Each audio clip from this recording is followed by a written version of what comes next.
Let's start with the prayer.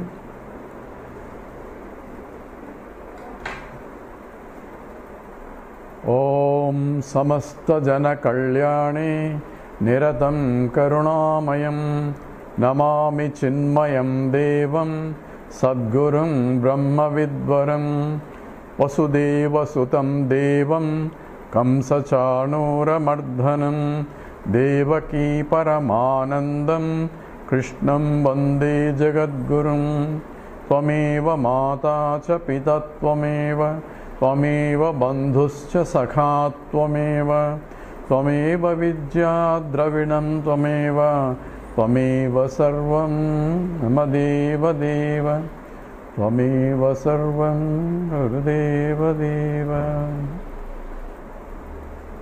Hari Om.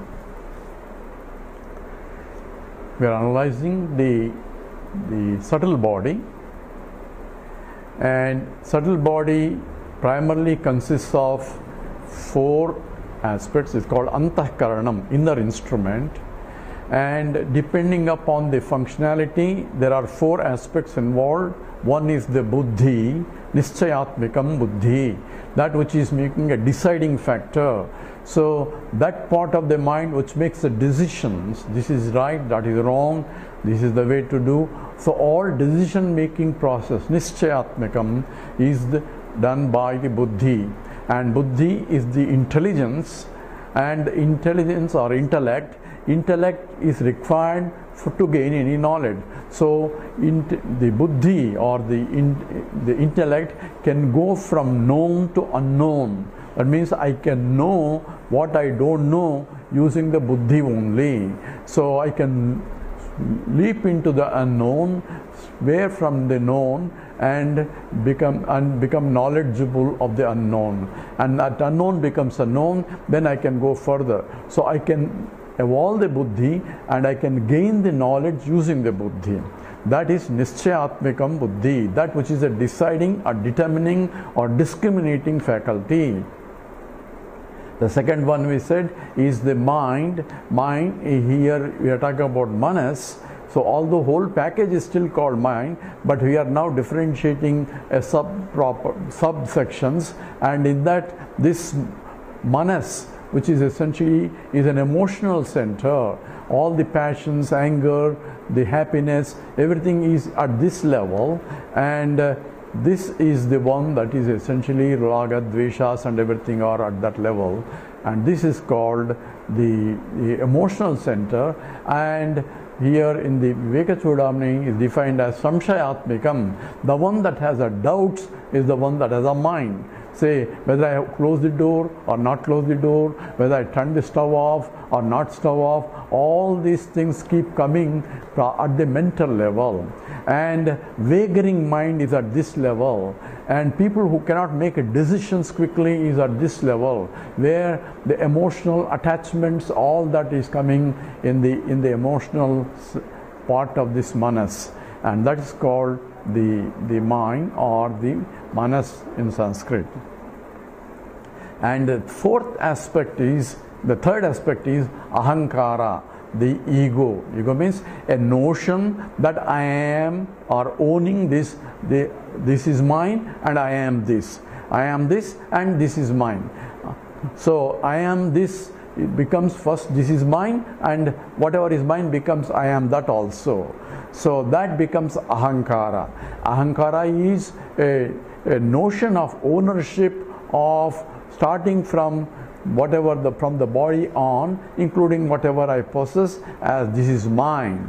When I say I am this and this is mine, automatically it excludes I am not that and that is not mine. And I would like that also as mine, so all my pursuits are trying to gain something, are trying to acquire and make everything as mine. So that is a process of due to ahankara, which is essentially a notion of I am this. That is the basis of ahankara. Now, the fourth aspect is chittam. Chittam is a memory where whatever I know is stored in the mind, as which I can we can utilize or bring it back from memory, and therefore that is what for recognition purposes, because when I cognize it through volition and cognitive process, I had to use from the memory, go back and recollect that which is essentially what is involved in recognition from the memory. So comparing with the memory, I come back and say, yes, I know it or I don't know it. If it is a new thing, then now I have stored information for future reference, and from then on I can say, yes, I knew and I do not know. All that is part of chittam. It's not chit, it is chittam, which is essentially memory aspect. And this is also part of the memory. The capacity to recollect is ingrained in the part of the mind. All total 4 aspects are called, still can be packaged as manas. We're going to detail how the consciousness arises here later, but these are still inner instruments. Antah karanam. Karanam means instruments, and they are still instruments because they are born of subtle elements. Therefore, they are called subtle body. We said in the creation, first 5 subtle elements forms, sabdas, the akasha, vayu, agni, apaha, prithvi. These 5 subtle elements are formed, and then by grossification, then the gross elements are formed. And the body is made up of gross elements. Now the subtle body is made up of subtle elements. All that is included. We'll come back to it, but he's going to bring one more aspect of the subtle body, and that is essentially pranas. Prana means, normally we say breathing, but there are again 5 aspects of involved in the pranas, called pancha pranas. So it is prana, apana, vyana, udana, samana. There are 5: prana, apana, vyana, udana, samana. These 5 again package are started with, since it starts with prana, we can say all are pranas. So in that, depending upon the functionality, again we are differentiating into prana, apana, vyana, udana, samana. Prana, we are all familiar with, is involved in the breathing and taking in and taking out air. All that is prana. So pranayama, yama means the controlling of prana is pranayama. So that is a process of essentially part of the Patanjali yoga, where one can control the process. Pranayama is, that is breathing and the inhaling, exhaling, and the process go on whether I am conscious of it or not conscious of it, whether I am awake or asleep. The process will continue because it is determined by something beyond that. So it is natural, involuntary action, because even when I am sleeping, the prana goes on. That means breathing will go on to keep me alive. But I can control it deliberately, that which is involuntary action, and that's what is called pranayama. When I try to control it, obviously the mind has to concentrate, and that is the way they use pranayama to bring the mind to the seat of meditation. So that's another aspect of it as a part of Patanjali yoga, and prana is also used as a beginning for even Vedantic meditation also. So this is essentially part of the 5 aspects of the prana, apana, vyana, udana, samana. So prana aspect is involved in the breathing aspect. Apana is excretion process, and that's also is done by natural process itself. We don't have to do anything, but if we misuse it, then we have to take appropriate medication and all that. So that is apana. Vyana involves distribution. That means the food, the air, all that is when we breathe in or when we consume a food, it is digested. The food, digested part of the food is distributed through the blood, and the blood itself is distributed. Also the distributive process itself is called vyana. So because of that, every cell in the body is getting nourishment, and that's because of vyana. I don't do anything, it is occurring naturally, or the life itself is taking care of it, and that is called dhyana. That's a part of this Panchapranas. Then Udana. Udana is essentially carrying upwards and essentially lifting oneself, and this is how through Udana Vayu one exits, even from the life exists away from the body when one dies. So that itself is Udana. And then the Samana itself is digestive process itself is called Samana. So once we take the food in, and all activities that are associated with the digestion and excretion part of it is essentially, you need a proper gastric juices in time with the proper enzymes, all are internally regulated, and that's a part of the life principle itself, and that is called Samana.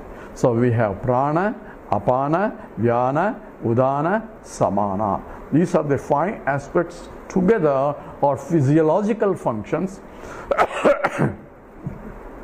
starting with breathing itself. And in the 15th chapter of Gita, Krishna says, Aham Vaishvanaro Bhutva Praninam Deham Asritaha Prana Prana Samayuktaha Pachamyannam Chaturvidham. Says, I am as a Vaishvanara, I am the one who really digests the food. All the types of food that we eat, I am the one who really by Prana, Apana, Vyana, Udana, Samana. So, the Vaishvanara is at the physical level, where occupying this Pancha Pranas through the subtle mind is being controlled all this process. So, fortunately, I am not really controlling Prana, Vyana, Udana. Thank God I am not the one who is really distributing the food to every cell. Becomes a really mess if I have to do it, but it is naturally taken. When I say naturally, it is taken by the Lord only. That's essentially the statement of Gita. Krishna says, I am as Vaishvanara in all beings. All things are being taken care, which are essentially spontaneous, or that which cannot be, it's not controlled by a human, but is controlled by something beyond. And that itself is essentially Aham Vaishvanara. That's called Vaishvanara at the physical level, controlling all the process. So this is a part of the subtle body only. Although Prana, Apana, Vyana is activities involved, where the Rajoguna is coming into picture in terms of the activity also. Now we have covered more or less the aspects of the subtle body, but there's a lot more things involved in terms of subtle body. So where exactly come, how exactly it comes, and so on and so forth, all to be understood. And who is a Jiva and what is Paramatma, or what is the Atma or the soul. All these things need to be a little bit clear, because it will be again come back in exhaustive details, but at least we should have some idea of what it is. And that's how Viveka Chudamani also addresses these issues in terms of the Sukshma Sariram. So when I'm awakened in the waking state, so we are talking about 3 states of consciousness: a waking state, and a dream state, and a deep sleep state. And here is where Vedanta becomes a science, because it analyzes complete human experience and then only makes a theory. Because any other only waking state analysis and objectives are only seen in the waking state. Analysis of the objective world using a waking state is only 1/3 of the problem, because we are ignoring a dream state and a deep sleep state. And complete human experience involves all these 3 states of experience. Therefore, for any scientific theory, one has to take complete data. A partial data and make a theories out of it and say that is real science and everything else is not a science is only shows you how ignorant we are. So one of the famous scientists said, God did not create this universe. So who created then? It says nature created. So what does that statement means? Say, what is nature? Now we have to ask another question. What is nature?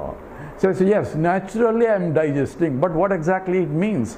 Who make sure that this goes processed in this way? The particular enzyme has to come in particular. In the regulation, everything has to go according to the schedule. What is the controlling factor? Oh, it occurs naturally. But all it means is, I do not know. All only is, I am postponing my ignorance only. So inquiring into the system itself is required, but the tools that are available are not amendable to analyze the system. That's why Vedanta becomes a part of the science also, our total science that includes the waking state and a dream state and a deep sleep state. In fact, it's exhaustively analyze these three states and see who I am with respect to these states also. So that's what is Avastatrayam. That means I am beyond these three states also. That's also being discussed as a part of the Mandukya Upanishad. So here we are talking about in general what exactly the role of Antahkarana. Antahkarana means the total mind, along with all these packages that we discussed in that package. Essentially we are talking about the Jnanendriyas, Karmendriyas that we discussed, and also in terms of Pranapana, Pancha Pranas, all that is included.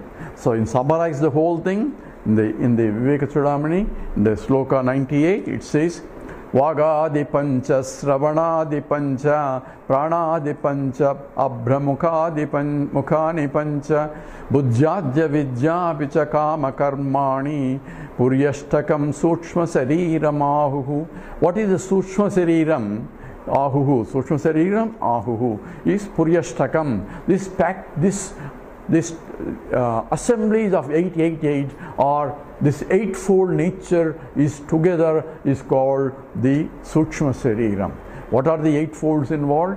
It says, in summarize, Vagadi Pancha. Vagadi Pancha is the Karmendriyas, Vak, Panipada, etc. that we discussed. 5 Karmendriyas are the 5 Vagadi Pancha. Pancha means 5. These Karmendriyas, 5 aspects of 5 Karmendriyas. Sravanadi Pancha. Sravana means listening. Therefore, the faculty of listening, seeing, all those faculties are involved in 5-fold. So there are 5 Jnanendriyas and 5 Karmendriyas. Pranadi Pancha. Just now we discussed the Pranapana, Vyana, Udana, Samana. The 5-fold physiological functions are 5.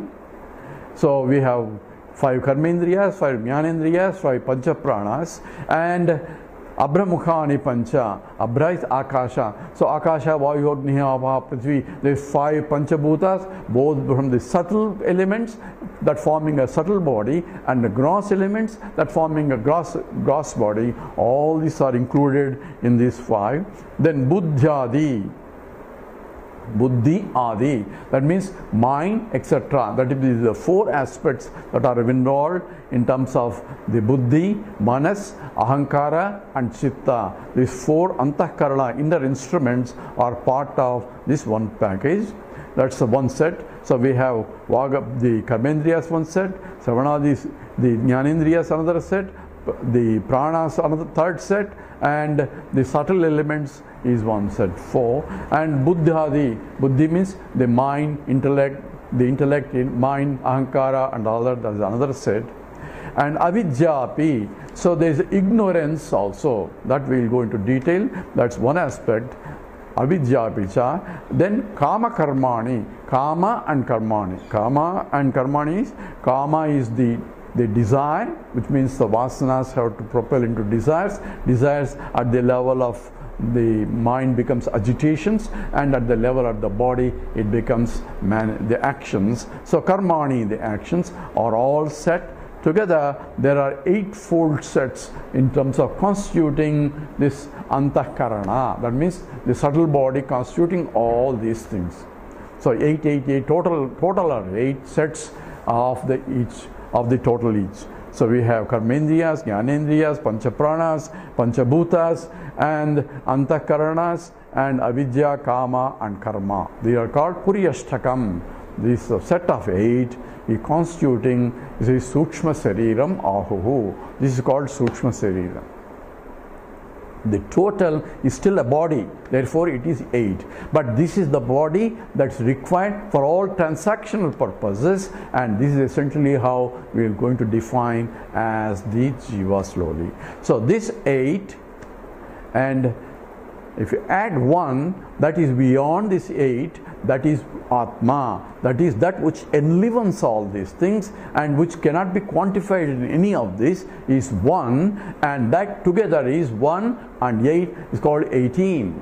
So in the Gita also, in the 7th chapter, Bhumir apo nalo vayuhu kammano buddhir evacha ahankara miti yamme binna prakriti rashtadha. This prakriti is 8-fold, is what in the Gita says, even though that is with reference to the Sankhya aspect of it, but 8 becomes an important factor, and the 8 is in fact used in the japa, is called 18, 1 and 8. 1 is the Atma and 8 is Jiva, and therefore 1-8 is 18, and you put one more 0, 108, 1008, therefore there is called Ashtotranama, or even 108 times you have to chant. All this comes into picture in the Upasana aspect also, where 8 is to serve by 1, that is essentially Atma.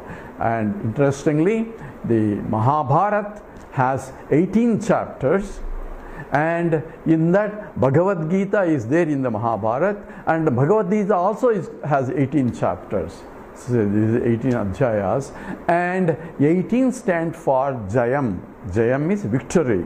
It is the victory of the dharma or adharma. So Mahabharata is also called Jayam, and this 18 comes because of that number itself is auspicious, because it is following with 1 and manifesting as 8. 8 constituting the Jiva, 1 constituting the Paramatma, and that becomes this. That's why we chant Ashtotranama, or the 108 names, or 1008 times, and that is essentially how it comes also. So with that, we completed a little bit of what constitutes the subtle body. Now we will go into details exactly the nature of the subtle body and what exactly means Jiva in the next talk. Om Purnamada Purnamidam Purnat Purnamudachyate Purnasya Purnamadaya Purnameva Vasishyate. Om Shanti Shanti Shanti. Harihi Om Sri Gurubhyo Namaha. Harihi Om. Stop, Pranama.